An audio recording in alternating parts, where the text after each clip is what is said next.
Chọn ơi. Đấy kì.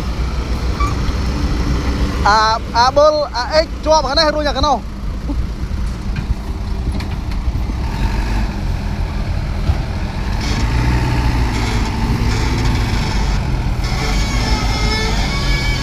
Chọn ơi.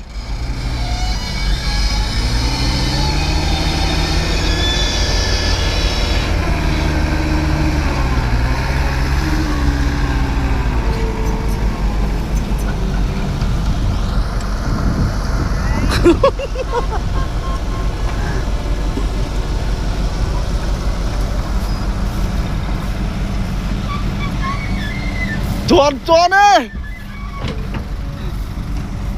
Chuột mà năng sao? Từ mục đấy. Mục tờ công mục đáy đáy luôn.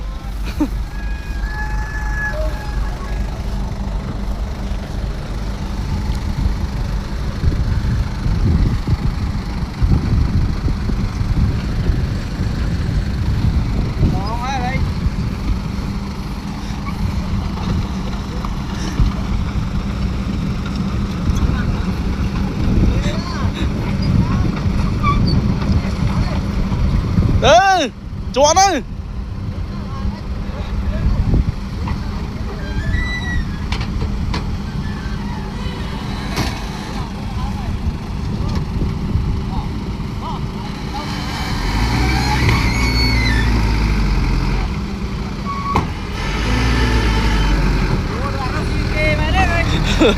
Đấy một con là con. Smart à smart.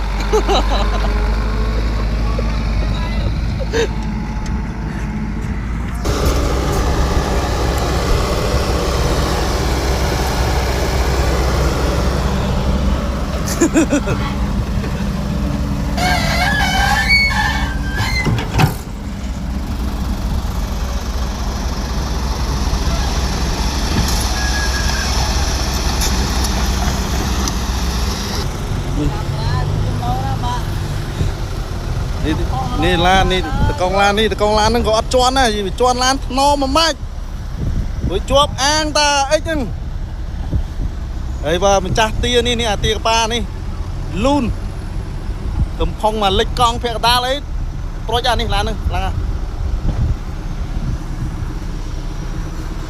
nè gì choan lan bây giờ gì tôi đặt trừng mó đây